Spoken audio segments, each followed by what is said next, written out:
Hi, this is Jim Ziegler, the Alpha Dog, and I'm extremely concerned. About 2 weeks ago, I started getting emails and phone calls from some of the dealers I work with. And they were telling me that Cars.com was sending follow-up emails to customers that had submitted a lead on an advertised unit in their inventory on Cars.com. Let me tell you how this worked. The dealer advertises a unit, specific unit. They've got it, the pictures up. They've got everything advertised on Cars.com.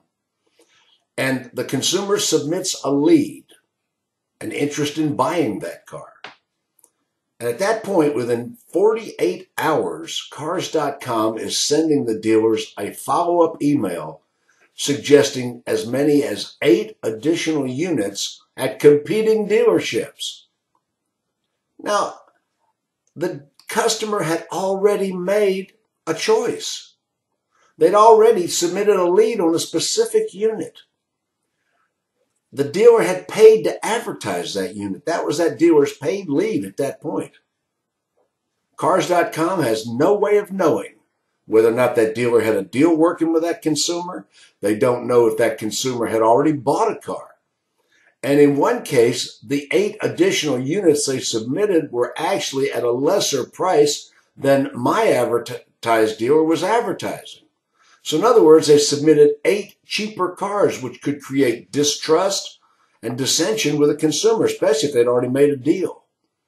The consumer doesn't know that my dealer's car was in much better shape. Maybe it had lower miles. That wasn't readily evident, although there were live links to every one of those leads. And they created confusion and probably distrust, dissension, and dissatisfaction in the consumer. Now, my friend Brian Pasch is trying to make it look like this is a zero moment of truth issue. Nothing could be further from the truth, and I'm sincerely wondering what he's smoking. I haven't found the first dealer in the world that agrees with him. Virtually everybody I'm talking to angrily disagrees with Brian Pasch. This is an emotional issue.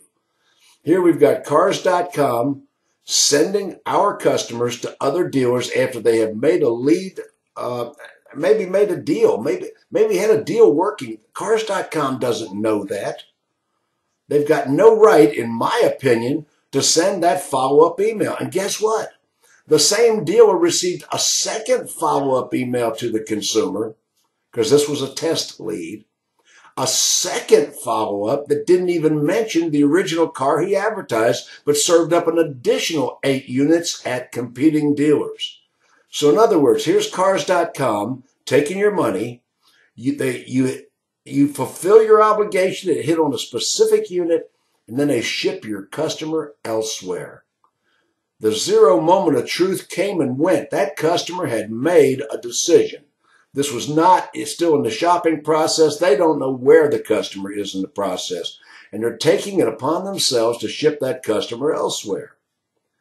And a side issue, we now know that Cars.com is sending your inventory to TrueCar and perhaps Car Gurus and perhaps some other sources. And I've got about 10 names that are strong possibilities that Cars.com is shipping your inventory off to other vendors. I don't know of any dealer that's agreed to allow that to happen.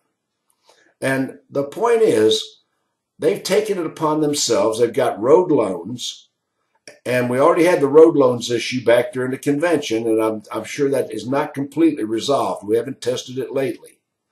But if a customer clicks on road loans to apply for a loan, even though they're on your paid advertised unit, does road loans ship them off to another dealer who is a member of road loans?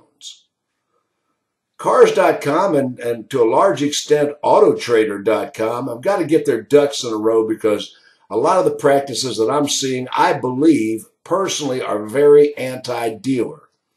I don't know where Brian Pasch is coming up with this. Brian and I have been friends for quite a while, and there's a bit of strain happening here because he's going heads up against me on these blogs. And truthfully, I have not found one person in the auto industry that agrees with Brian. Brian is way out there, the voice in the wilderness on this. And there really isn't a great justifying argument why Cars.com would do some of the things they're doing to their otherwise loyal dealers. I have heard for years, and I've seen for years, that Cars.com has been one of the most dealer-friendly vendors of all. They've bent over back, but all of a sudden they've gone renegade and rogue on us. It's my opinion, of course, but it's based on what I'm seeing. The things they're doing are unconscionable, and they need to stop. I had a conversation this past week with Alex Vetter at Cars.com and Linda Bartman, who is their marketing director. We talked about it. And she wanted to explain to me what they're doing. Well, we don't need to have it explained to us. We know what they're doing. We want it stopped. We want this practice completely stopped, not modified, not changed, not done occasionally. Don't expand how many days before you contact the consumer. Quit it.